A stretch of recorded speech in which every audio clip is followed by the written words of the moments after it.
Welcome.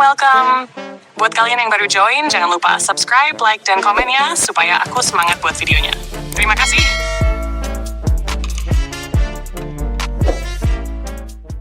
Rahasia si cupu dari kadak pingetannya. Bab 10-12. Dia udah jadi pacar mainan gue, ucap Rasya, membuat Ray, Leo, dan Marcel yang ada di markas mereka terkejut. Ray yang sedang makan kentang goreng kesukaannya itu menatap Rasya dengan tampang terkejut yang konyol. Serius lo? Gila aja sih lo. Cewek sempurna kayak Kila mah nggak pantas dimainin, pantasnya langsung dimanfaatin, ucap Leo sambil tertawa. Ray ikut tertawa mendengar candaan Leo. Mantap dah tuh. Yang ada lo kecanduan sama si Kila, body goals gitu. Marcel berdeham, membuat Ray dan Leo menyadari bahwa Rasya tak suka dengan candaan mereka. Elo sih. Ray menatap Leo kesal, yang ditatap hanya menunjukkan wajah tak peduli. Lo suka sama Kila? Pertanyaan itu mampu membuat seisi ruangan terdiam. Rasya menatap Ray kesal, moodnya langsung hilang saat itu juga. Lelaki itu bangkit dari duduknya, tapi sebelum ia pergi, Rasya menatap Leo tajam. Gue cuma jadiin dia mainan, tapi bukan berarti lo bisa nyentuh dia. Apa yang udah jadi milik gue nggak bakalan bisa orang lain sentuh, kecuali gue udah lepas dia, ujar Rasya sebelum akhirnya pergi dari tempat tersebut. Ini gila, benar-benar gila. Di saat minggu pagi yang sangat menyenangkan seperti ini. Setelah Kila selesai berolahraga di ruangan bawah, gadis itu melihat Rasya yang sedang duduk di ruang tamunya. Kila mengucek matanya berkali-kali untuk memastikan apakah yang ada di depannya tersebut benar-benar orang atau bukan. Lo, ngapain di sini? Tanya Kila setelah memastikan bahwa itu adalah Rasya. Gadis itu mengeyap keringatnya dengan lap pink yang ia bawa dan mendekat ke arah Rasya. Lelaki itu mendongak mencari sumber suara. Nyokap lo nyuruh gue ke sini. Katanya di rumah lagi nggak ada siapa-siapa. Dia takut lo kenapa-kenapa, ujar Rasya. Pandangannya tak berhenti menatap Kila, yang saat itu memakai celana olahraga pendek berwarna putih dan baju crop berwarna putih dengan lambang Nike berwarna pink di tengahnya. Ditambah sepatu Adidas yang berwarna putih pink. Bahkan di saat sedang berkeringat seperti ini, gadis itu masih terlihat cantik. Apalagi rambutnya diikat asal-asalan sehingga membuat beberapa helai rambut terlepas. Kila masih tetap perfeksionis, bahkan saat olahraga di rumahnya. Dan yang pasti, warna pink akan selalu menempel di tubuhnya. Bunda kenapa sih? Gue lebih merasa aman kalau nggak ada lo daripada ada lo. Berasa ada setan, ujar Kila kesal. Lah, kenapa lo nyolot ke gue? Kan nyokap lo yang nyuruh gue ke sini. Punya otak nggak sih? Nggak bisa mikir apa? Rasya membalas Kila dengan nada yang tak kalah nyolotnya.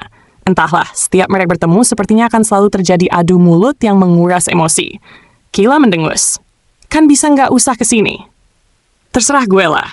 Gue di sini statusnya itu sebagai pacar lo, ya. Jadi gue ada hak buat datang ke rumah pacar gue. Karena gemas, Kila datang mendekati Rasya. Gue nggak ngakuin lo jadi pacar gue, ya. Jadi nggak usah ngarep buat jadi pacar gue. Nggak level, tahu? Nggak. Ujar Kila dengan wajah songong khasnya. Melihat wajah Kila yang seperti itu membuat Rasya jadi kesal sendiri. Alhasil, lelaki itu pun bangkit dari duduknya dan menatap Kila dengan tajam. Dari segi mananya, gue nggak level sama lo? Rasya menatap Kila dari atas sampai bawah, lalu tersenyum miring. Kila mundur beberapa langkah dan menyilangkan tangannya di depan dada. Lo mau ngapain? Tanya Kila sambil menatap Rasya takut-takut. Rasya memutar bola matanya. Ih, pede gila lo. Lo kira gue bakalan ngapa-ngapain lo gitu? Lo nggak punya kaca apa? Bagian tubuh mana yang bisa lo banggain? Tepos aja bangga! Mendengar ucapan Rasya membuat Kila kesal. Padahal tubuh Kila sudah pas sekali, tidak kurus ataupun gendut. Susah ngomong sama binatang.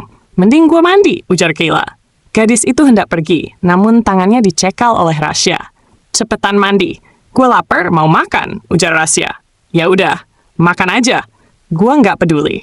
Nyokap lo nyuruh gue nemenin lo. Lo ngerti omongan gue nggak sih? Tanya Rasya kesal. Terus lo pengen gue ikut sama lo gitu? Makan bareng? Idih, najis, ujar Kila. Rasya mendengus. Ya udah kalau nggak mau makan sama gue, lo bakalan gue kunciin di dalam mobil. Mati dah lo, ujar Rasya. Ih, maksa. Jadi cowok kok murahan banget. Kila sepertinya memang tak kenal takut. Bahkan sekarang ia berani membangkitkan emosi Rasya yang gampang terpancing. Rasya mendekat ke arah Kila dan menaikkan dagu Kila, membuat gadis itu terpaksa menatap mata Rasya. Gua udah terlalu baik sama lo, makanya lo jadi pembangkang kayak gini, ujar Rasya. Lo kira lo hebat bisa lawan gue pakai mulut cabe lo? Rasya kini menatap Kayla dengan tatapan yang benar-benar tajam. Lepasin! Teriak Kayla sambil berusaha melepaskan tangan Rasya dari dagunya. Kalau gue nggak mau gimana? Lo emang bajingan gila? Teriak Kayla tepat di depan wajah Rasya. Rasya tersenyum miring. Kalau lo tahu gue gila, nggak seharusnya lo bersikap kayak gini sama gue, karena gue bisa lakuin apapun ke Elo, termasuk... Rasya tersenyum senang ketika wajah Kayla ketakutan. Mungkin gadis itu memang harus ia ancam supaya bisa luluh. Nggak usah deket-deket kayak gini. Kayla mendorong dada Rasya. Nggak usah deket-deket kayak gini, ejek Rasya dengan meniru cara berbicara Kayla. Ih, diancam dikit doang udah mau mewek. Cemen lo Udah sana, cepetan mandi. Gue tunggu di bawah. Kalau lama gue samperin ke kamar lo, ancam Rasya. Kayla mendengus kesal sebelum akhirnya pergi menuju kamarnya. Rasya sangat menyeramkan menurut Kayla, tetapi Kayla tak pernah benar-benar ketakutan jika di dekat Rasya. Bahkan ia biasa-biasa saja jika bersentuhan dengan Rasya saat ia tak mengenal lelaki itu. Walaupun Rasya sangat membenci Kayla, tetapi tidak bisa dimungkiri bahwa karena Kayla, Rasya jadi melawan prinsipnya sendiri. Lelaki itu terus-terusan mengeluarkan ancaman yang pastinya tidak bisa ia lakukan. Selama 1 jam, Rasya sudah menunggu Kayla dengan sabar. Namun, gadis itu tak kunjung menampakkan batang hidungnya. Dengan kesal, lelaki itu menaiki tangga menuju kamar Kayla. Dia mengetuk pintu berwarna pink itu berkali-kali. Tidak ada balasan. Akhirnya, tanpa ragu, Rasya masuk ke dalam kamar itu. Kenapa nggak dikunci? Batinnya. Rasya mengedarkan pandangannya ke sisi kamar Kayla. Sangat girly, cocok dengan sifat Kayla yang songong seperti itu. Rasya duduk di ranjang Kayla. Tangannya menjelajahi pernak-pernik dan hiasan yang ada di rak sebelah ranjang. Tiba-tiba pintu kamar mandi terbuka. Keluar seorang gadis dengan kimono pink yang melekat pada tubuhnya. Gadis itu menuju meja riasnya yang berada di samping kamar mandi. Mulutnya tak berhenti menyanyikan lagu Boss milik NCT U. Sepertinya ia telah naksir dengan boyband asal Korea itu setelah dipaksa Chelsea untuk melihat MV tersebut. Karena terlalu asik memakai krim wajah, Kayla tak sadar sedari tadi Rasya ada di kamarnya. Bahkan Rasya menatap Kayla saat ini. Berhenti nyanyi, woi! Suara lo jelek! Ujar Rasya. Padahal suara Kayla tidak jelek-jelek amat. Bahkan suara Kayla bisa dikategorikan bagus. Kayla membeku.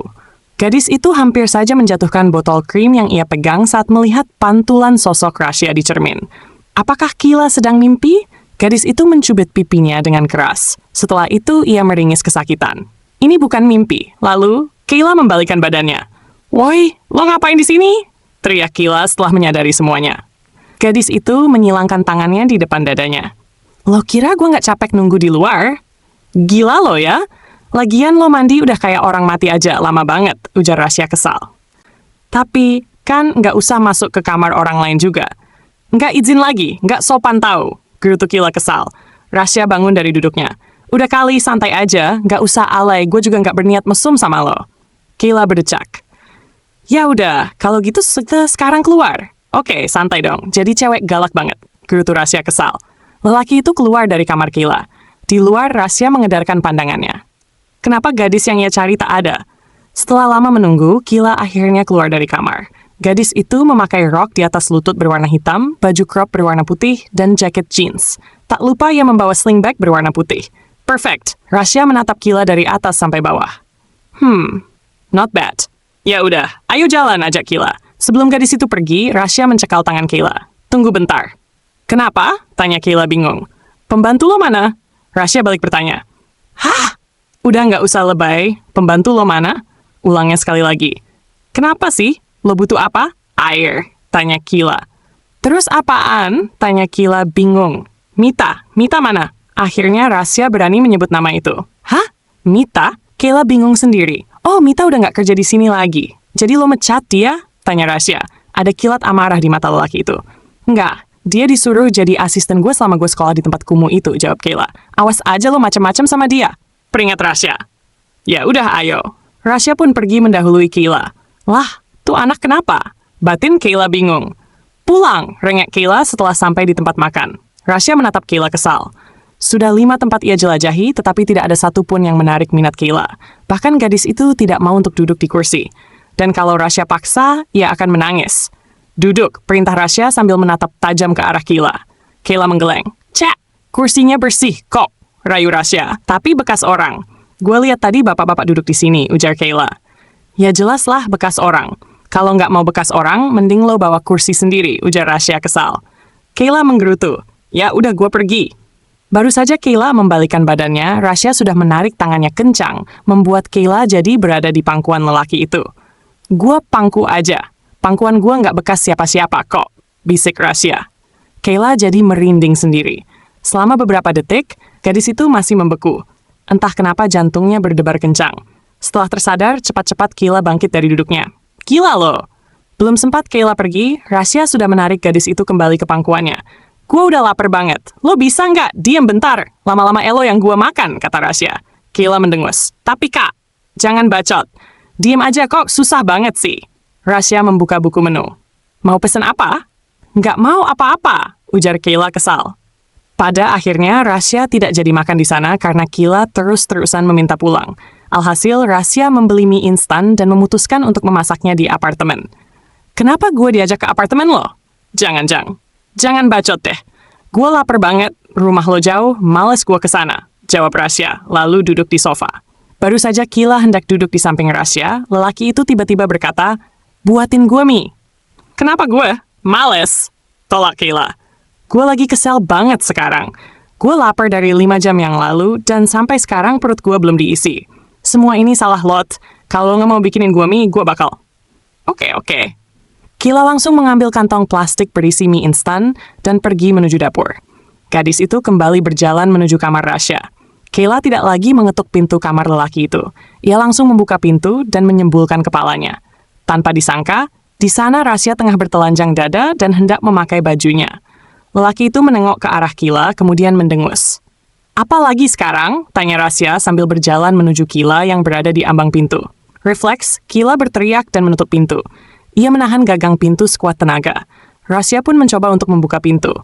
Lah, lo kenapa? Tanya Rasya. Pakai baju lo dulu, ujar Kayla. Cuma gara-gara itu. Alay lo udah buka buruan, ujar Rasya santai. Lelaki itu tak sadar bahwa di balik pintu ada seorang gadis yang berusaha menahan detak jantungnya yang kian mengencang. Tenang, Kayla, lo nggak boleh gila karena lihat dia, batin Kayla. Nggak mau, lo harus pakai baju dulu, tolak Kayla.